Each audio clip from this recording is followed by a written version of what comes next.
నమస్కారం, ఈటీవీ న్యూస్కి స్వాగతం. ఈనాటి ముఖ్యాంశాలు. ఏపీలో వచ్చే 3 నెలల్లో 3 కీలక పథకాలు అమలు.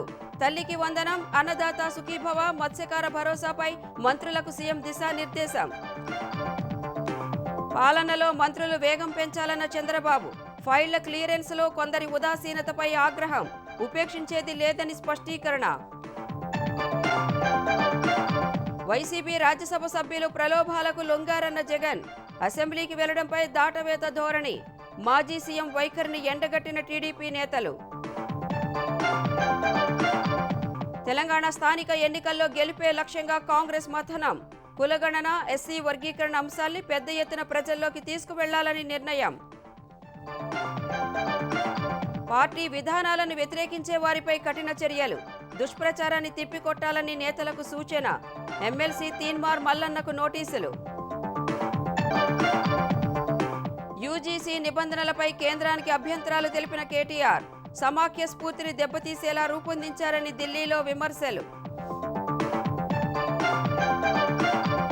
కాంగ్రెస్ పై మరోసారి మోదీ తీవ్ర విమర్శలు. బుజ్జగింపు రాజకీయాలు తమ విధానం కాదని వ్యాఖ్య. 10 ఏళ్లుగా సుపరిపాలన అందిస్తున్నట్లు వెల్లడి. అక్రమ వలసదారుల పట్ల అమెరికా వైఖరిపై విపక్షాల విమర్శలు. స్వదేశాలకు తరలింపు కొత్తేమీ కాదని విదేశాంగ మంత్రి జైశంకర్ వివరణ.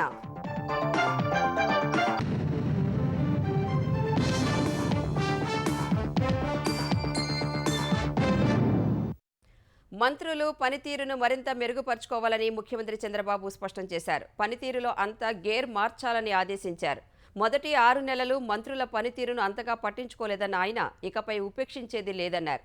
కేబినెట్ భేటీ సందర్భంగా మంత్రులతో మాట్లాడిన సీఎం 3 కీలక ఎన్నికల హామీలను జూన్లోగా అమలు చేస్తామని చెప్పారు. తల్లికి వందనం, మత్స్యకార భరోసా, అన్నదాత సుఖీభవ అమలుపై పూర్తిస్థాయిలో దృష్టి సారించాలని సూచించారు. సచివాలయంలో సీఎం చంద్రబాబు అధ్యక్షతన సమావేశమైన ఆంధ్రప్రదేశ్ మంత్రివర్గం పలు విధాన నిర్ణయాలకు పచ్చజెండా ఊపింది. కొత్తగా ఎస్సీ, ఎస్టీ, బీసీ, మహిళా పారిశ్రామికవేత్తలను ప్రోత్సహించడం సహా పాతవారిని ఆదుకునేలా తెచ్చిన పాలసీకి ఆమోద ముద్ర వేసింది. విద్యుత్ సహా పలు విభాగాల్లో పారిశ్రామికవేత్తలకు ప్రత్యేక రాయితీలిచ్చేలా ఎంఎస్ఎంఈ, ఫుడ్ ప్రాసెసింగ్, ఈవీ పాలసీలో సవరణలు చేసింది. AP knowledge society capacity building కు ఆమోదం తెలిపింది. చెన్నై, బెంగళూరు పారిశ్రామిక కారిడార్ పరిధిలో నిర్వాసిత రైతులకు ఎకరాకు 8 లక్షల చొప్పున పరిహారం ఇచ్చేందుకు సమ్మతించింది. పోషకాలు కలిగిన ఫోర్టిఫైడ్ రైస్ అందిస్తే మధ్యాహ్న భోజనం పథకాన్ని మరింత నాణ్యంగా అమలు చేయొచ్చని మంత్రి లోకేష్ కేబినెట్ లో ప్రతిపాదించగా ఇతర మంత్రులు బలపరిచారు. ఆ మేరకు అవసరమైన బియ్యాన్ని పౌర సరఫరాల శాఖ నుంచి అందిస్తామని మంత్రి నాదెండ్ల మనోహర్ హామీ ఇవ్వడంతో మధ్యాహ్న భోజన పథకంలో సన్న బియ్యం పంపిణీకి కేబినెట్ పచ్చజెండా ఊపింది. పోలవరం నిర్వాసిత కాలనీల్లో అన్ని వసతులు కల్పించేందుకు వీలుగా గత ఇళ్ల టెండర్లు రద్దు చేసి కొత్తగా పిలవాలని కేబినెట్ నిర్ణయించింది. గతంలో టీడీపీపై కక్షతో నిలిపివేసిన నీరు చెట్టు బిల్లులను చెల్లించేందుకు హైదరాబాద్లోని మర్రి చెన్నారెడ్డి మానవ వనరుల అభివృద్ధి కేంద్రం తరహా నిర్మాణాన్ని అమరావతిలో చేపట్టాలని కేబినెట్ నిర్ణయించింది. సిఆర్డీఏ చేపట్టే పనులకు టెండర్ల పరిమితి పెంపుపై నిబంధనల సవరణకు ఆమోదం తెలిపింది. తిరుమల పోర్టులోని కార్మికులకు సీనియర్ అసిస్టెంట్ క్యాడర్ పదోన్నతి ఇవ్వాలని నిర్ణయించింది. కోరమాండల్ ఫర్టిలైజర్ కోరినట్టుగా కొన్ని మినహాయింపులిచ్చేందుకు అంగీకరించిన కేబినెట్ సంస్థ విస్తరణ ప్రణాళికకు ఆమోదం తెలిపింది. రిజిస్ట్రేషన్ కార్యాలయాల్లో రద్దీని తగ్గించేందుకు అడ్వాన్స్ టైం స్లాట్ పెట్టనున్నట్లు కేబినెట్ భేటీ తర్వాత మంత్రి పార్థసారథి చెప్పారు. అనంతరం మంత్రులతో కొద్దిసేపు మాట్లాడిన చంద్రబాబు రాష్ట్రంలో ఎట్టి పరిస్థితుల్లోనూ విద్యుత్ ఛార్జీలు పెంచడానికి వీల్లేదని, అవసరమైతే తగ్గించడానికి సాధ్యాసాధ్యాలను పరిశీలించాలన్నారు. సూర్యఘర్, పీఎం కుసుమ్ పథకాలను వేగంగా అమలు చేసేలా కలెక్టర్లు, ఎస్సీలకు ఆదేశాలివ్వాలన్నారు. వచ్చే విద్యా సంవత్సరం ప్రారంభం నాటికి డిఎస్సీ నియామకాలు పూర్తి చేయాలని ఆదేశించారు. తల్లికి వందనం, అన్నదాత సుఖీభవ పథకాలను రానున్న 3 నెలల్లో నెలల్లో అమల్లోకి తీసుకొస్తున్నట్లు పునరుద్ఘాటించారు. ఏప్రిల్లో మత్స్యకార భరోసా ఇవ్వడంపైన దృష్టి పెట్టాలన్నారు. అన్నదాత సుఖీభవకు సంబంధించి కేంద్రమిచ్చే 6,000కు తోడు రాష్ట్రమిచ్చే 14,000 కల్పించే అంశంపైన చర్చించారు. కేంద్రంతో పాటు 3 విడతలుగా రాష్ట్ర సాయం ఇవ్వాలని యోచిస్తున్నట్లు చెప్పారు. బోగస్ రిజిస్ట్రేషన్ల కట్టడికి చర్యలు తీసుకోవాలని చంద్రబాబు ఆదేశించారు. ఆప్కోస్ ద్వారా కాకుండా అవుట్సోర్సింగ్ సిబ్బందిని ఇక శాఖల వారీగా తీసుకోవచ్చన్నారు. ఇదే సమయంలో మంత్రుల పనితీరుపై సీఎం సీరియస్ వ్యాఖ్యలు చేశారు. తొలి 6 నెలలు పెద్దగా పట్టించుకోలేదని, ఇకపై గేరు మార్చాల్సిన సమయం వచ్చిందన్నారు. దస్త్రాలు వేగంగా క్లియర్ చేయాలన్న సీఎం ఎవరెవరు ఏ స్థానంలో ఉన్నారో చదివి వినిపించారు. ఫైళ్ల క్లియరెన్స్ లో ఫరూక్ తొలి స్థానం దక్కించుకోగా వాసంశెట్టి సుభాష్ చివరి స్థానంలో ఉన్నారు. 2వ స్థానంలో కందుల దుర్గేష్, 3వ స్థానంలో శ్రీనివాస్ ఉన్నారు. చంద్రబాబు 6వ స్థానంలో ఉండగా మంత్రి లోకేష్ 8, ఉప ముఖ్యమంత్రి పవన్ కళ్యాణ్ 10, హోంమంత్రి అనిత 20వ స్థానంలో ఉన్నారు. చివరి 2 స్థానాల్లో పయ్యావుల కేశవ్, వాసంశెట్టి సుభాష్ ఉన్నారు. ఇకపై నాంచివేత ధోరణిని ఉపేక్షించేది లేదని, పనిలో మంత్రులంతా పోటీ పడాలని చంద్రబాబు ఆదేశించారు.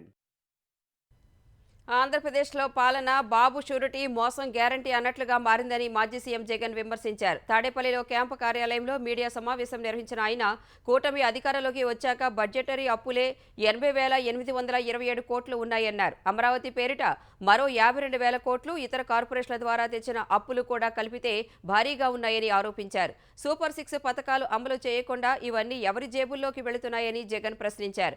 ఇదే సమయంలో అసెంబ్లీకి రాకపోవడాన్ని జగన్మోహన్ రెడ్డి మరోసారి సమర్థించుకున్నారు.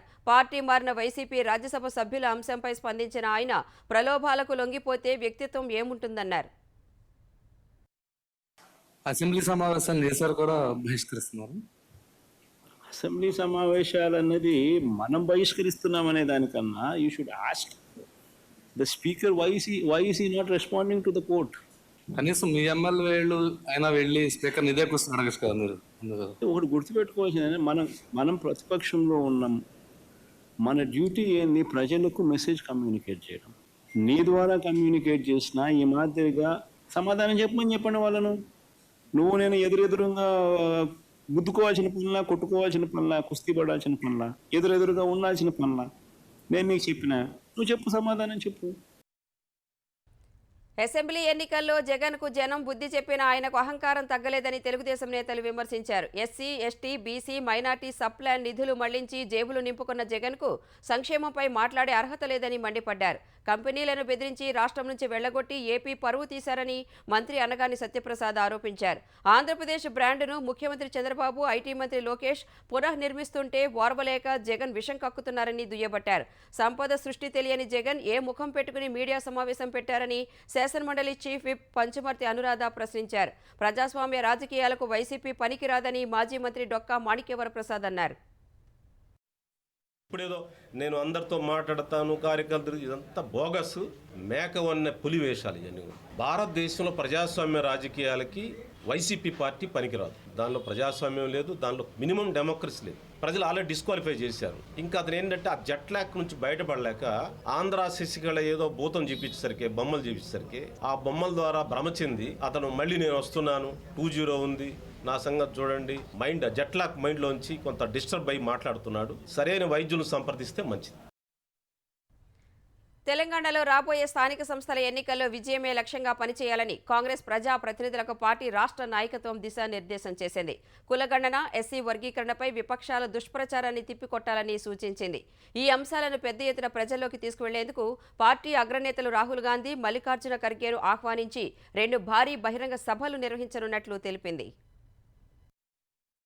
సీఎం రేవంత్ రెడ్డి అధ్యక్షతన హైదరాబాద్లోని మర్రి చెన్నారెడ్డి మానవ వనరుల అభివృద్ధి కేంద్రంలో దాదాపు 5:30 గంటల పాటు కాంగ్రెస్ తెలంగాణ శాసనసభాపక్ష సమావేశం జరిగింది. దేశంలో ఎక్కడా లేని విధంగా బీసీ కులగణన, ఎస్సీ వర్గీకరణ జరిపినప్పటికీ విమర్శలు వెల్లువెత్తుతున్న వేళ ఈ సమావేశం జరిగింది. ఇటీవలే కొందరు ఎమ్మెల్యేలు ఓ హోటల్లో సమావేశమైనట్లు వార్తలు రావడంతో పాటు పార్టీ నిర్ణయాలను సొంత నేతలే వ్యతిరేకిస్తూ ఉండటంతో సమావేశానికి ప్రాధాన్యత ఏర్పడింది. పార్టీ విధానాలకు వ్యతిరేకంగా వ్యవహరించే వారిపై కఠిన చర్యలు తీసుకోవాలని భేటీలో నిర్ణయించినట్లు సమాచారం. రాబోయే స్థానిక సంస్థల ఎన్నికల్లో విజయమే లక్ష్యంగా సీఎల్పీ సమావేశం జరిగిందని సమావేశం తర్వాత టీపీసీసీ అధ్యక్షుడు మహేష్ కుమార్ గౌడ్ తెలిపారు. ప్రభుత్వ పథకాలను జనాల్లోకి తీసుకెళ్లేలా దిశానిర్దేశం చేసినట్లు చెప్పారు. రాష్ట్ర అప్పులు, ఆదాయం, పథకాలపై నేతలకు ఉప ముఖ్యమంత్రి Bhatti Vikramarka power point presentation ద్వారా వివరించినట్లు వెల్లడించారు. ఫైనాన్స్ మినిస్టర్ గారు పరిపూర్ణంగా మా శాసనసభ్యులకి, శాసనమండలి సభ్యులకి, పార్లమెంట్ సభ్యులకి కులగణన చేసిన తీరుతెన్నులు, వర్గీకరణ చేసిన తీరుతెన్నులు, రాష్ట్రం యొక్క ఆర్థిక పరిస్థితులన్నీ కూడా పవర్ పాయింట్ ప్రజెంటేషన్ ద్వారా వారికి వివరంగా వివరించడం జరిగింది. తద్వారా వారు ప్రజల్లోకి వెళ్లి ఈ వాస్తవాలను చెప్పి మండల వారీగా మీటింగ్లు పెట్టి ఈ గొప్ప కార్యక్రమాన్ని వివరించే బాధ్యత కూడా శాసనసభ్యుల మీద, జిల్లా కాంగ్రెస్ కమిటీ అధ్యక్షుల మీద పెట్టడం జరిగింది. ఈ సమావేశంలో కేబినెట్ విస్తరణపై ఎలాంటి చర్చ జరగలేదని మహేష్ గౌడ్ తెలిపారు. కులగణన, ఎస్సీ వర్గీకరణపై ఈ నెల చివరి వారంలో 2 బహిరంగ సభలు ఉంటాయని వివరించారు. కులగణన జరిగిన తీరుతెన్నుల మీద సూర్యాపేటలో పెద్ద బహిరంగ సభ చేసి రాహుల్ గాంధీ గారిని, అదేవిధంగా ఎస్సీ వర్గీకరణ మీద మెదక్ జిల్లాలో ఏదో ఒక ప్రాంతంలో మరొక బహిరంగ సభ పెట్టుకుని ఖార్గే గారిని ఆహ్వానించాలని, ఆ ఇద్దరిని ఆహ్వానించడానికి మేము ఇవాళ ఢిల్లీ పోతా ఉన్నాం. ఫిబ్రవరి ఎండ్ లోపల 2 కార్యక్రమాలు ఉంటాయి, 2 బహిరంగ సభలు ఉంటాయి. ఎమ్మెల్యేలు భోజనం పెట్టుకోవడంలో తప్పేం లేదు. ఎమ్మెల్యేలకు ఉన్నటువంటి అనుమానాలు చాలా వరకు నివృత్తి చేయగలిగినాం. క్రమశిక్షణ కమిటీ ఆ విషయాన్ని చూసుకుంటా ఉంది. కేటీఆర్ వారు ఢిల్లీకి పోయినారంటే బీజేపీతో ఉన్నటువంటి లోపాకారి ఒప్పందాన్ని బలోపేతం చేసుకోవడానికి పోయినట్టుగా మాకు అనుమానం. 2-3 రోజుల్లో టీపీసీసీ కార్యవర్గం ఏర్పాటు చేస్తామన్న మహేష్ గౌడ్ పార్టీ ఫిరాయింపుల విషయంలో న్యాయ సలహా తీసుకున్నామని తెలిపారు. కాంగ్రెస్ ఎమ్మెల్సీ తీన్మార్ మల్లన్నకు టీపీసీసీ షోకాజ్ నోటీసులు జారీ చేసింది. కులగణన నివేదికపై మల్లన్న చేసిన వ్యాఖ్యలపై అందిన ఫిర్యాదుల మేరకు నోటీసులు పంపిస్తున్నట్లు టీపీసీసీ క్రమశిక్షణ కమిటీ తెలిపింది. ప్రభుత్వం ప్రతిష్టాత్మకంగా చేపట్టిన కులగణన నివేదికలో బీసీల జనాభా తప్పుల తడకగా ఉందని ఆ ప్రతులను తీన్మార్ మల్లన్న తగలబెట్టారు. ఈ చర్య లక్షలాది బీసీల మనోభావాలు దెబ్బతీసేలా ఉందని నోటీసుల్లో టీపీసీసీ క్రమశిక్షణ కమిటీ పేర్కొంది. పార్టీ అధిష్టానం నిర్ణయాలకు వ్యతిరేకంగా నడుచుకున్నందుకు తీన్మార్ మల్లన్న వారంలోపు వివరణ ఇవ్వాలని స్పష్టం చేసింది. అటు వరంగల్ సభలో మల్లన్న చేసిన వ్యాఖ్యలపై కూడా టీపీసీసీ వివరణ కోరింది. దేశంలో సమాఖ్య స్ఫూర్తిని దెబ్బతీసేలా యూజీసీ నూతన నిబంధనలు రూపొందించారని బీఆర్ఎస్ కార్యనిర్వాహక అధ్యక్షుడు కేటీఆర్ అన్నారు. బీఆర్ఎస్ నేతలతో కలిసి ఢిల్లీలో కేంద్ర విద్యాశాఖ మంత్రి ధర్మేంద్ర ప్రధాన్ను కలిసిన కేటీఆర్ యూజీసీ నిబంధనలపై అభ్యంతరాలను నివేదిక రూపంలో అందజేశారు.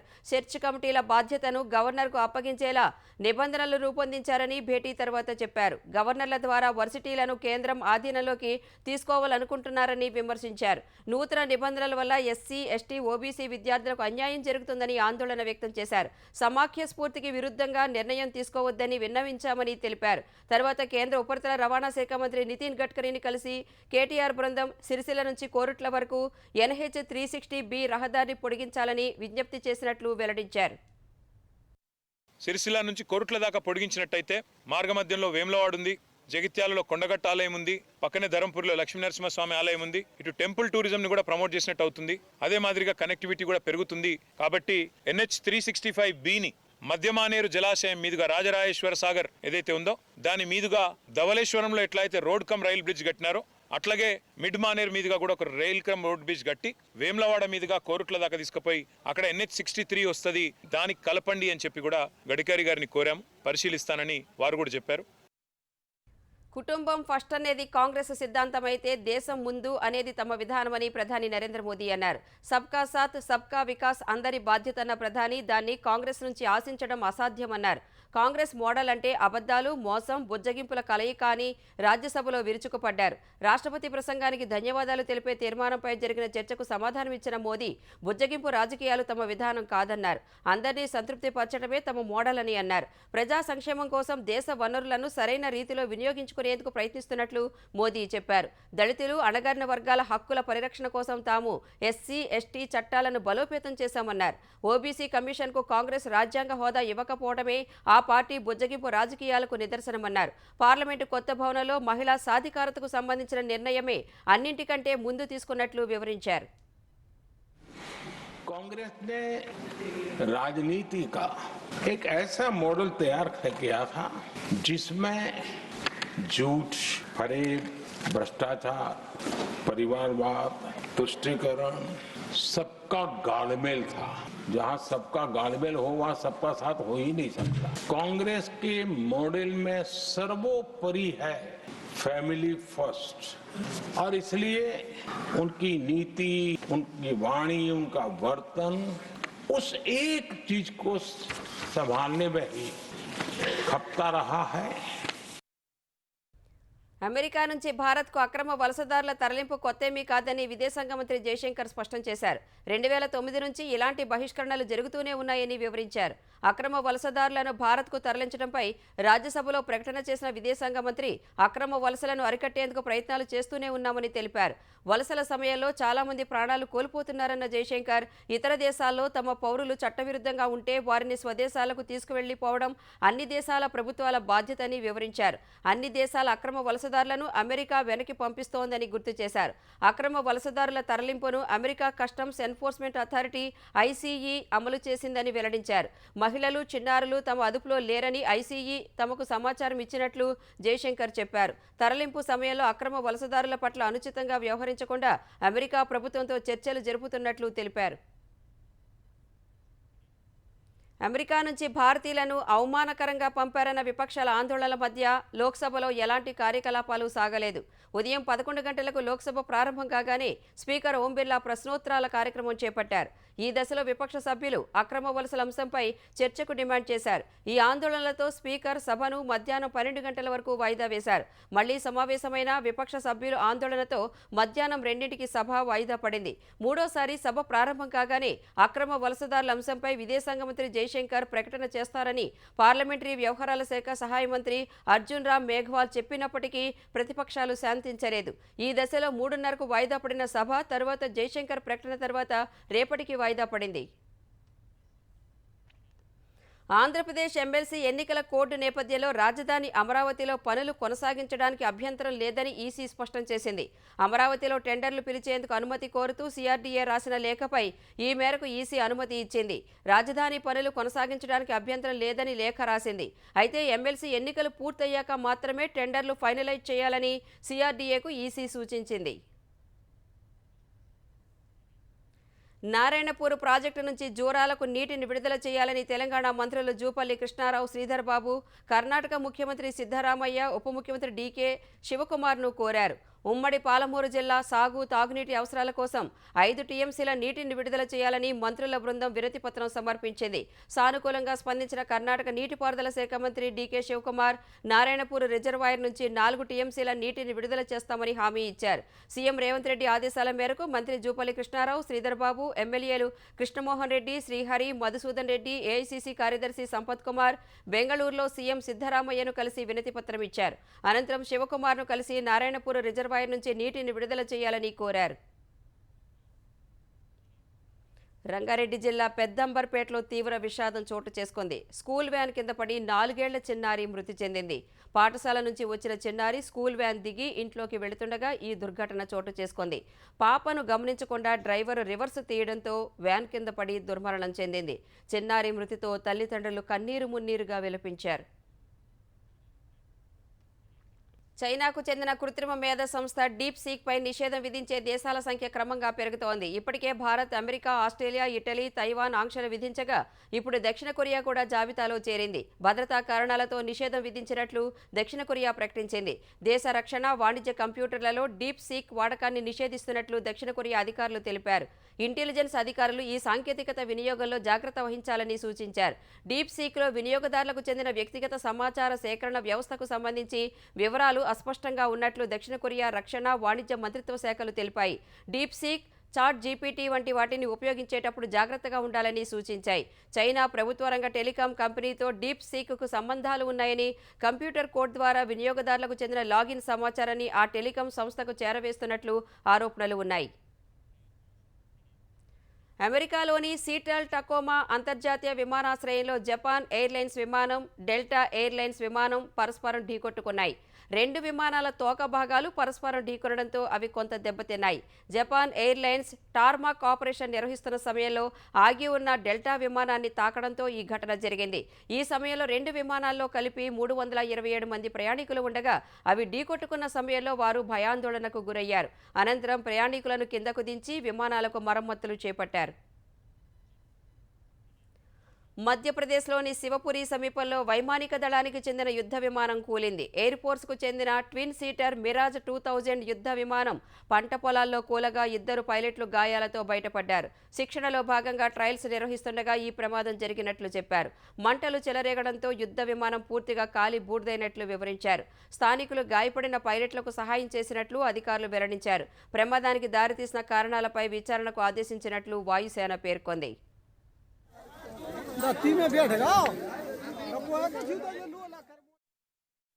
ఆర్బీఐ ద్రవ్య పరపతి సమీక్ష ప్రకటనకు ముందు మదుపరులు ఆచితూచి వ్యవహరించడం సహా విదేశీ సంస్థాగత మదుపరుల అమ్మకాలకు దిగిన వేళ దేశీయ స్టాక్ మార్కెట్లు వరుసగా 2వ రోజు నష్టాలతో ముగిశాయి. క్రితం సెషన్లో 312 పాయింట్లు తగ్గిన సెన్సెక్స్ ఇవాళ 213 పాయింట్లు క్షీణించింది. ఈ ఉదయం 78,513 పాయింట్ల వద్ద ప్రారంభమైన సూచీ మొదటి నుంచి హెచ్చుతగ్గుల మధ్య సాగింది. ఈ క్రమంలో కాస్త పెరిగి 78,551 పాయింట్ల గరిష్ట స్థాయిని నమోదు చేసింది. అనంతరం అమ్మకాల ఒత్తిడి మధ్య తీవ్ర హెచ్చుతగ్గులకు గురైన సెన్సెక్స్ ఒక దశలో 77,844 పాయింట్ల కనిష్ట స్థాయిని నమోదు చేసింది. చివర్లో కాస్త పెరిగిన సూచీ 78,058 పాయింట్ల వద్ద స్థిరపడింది.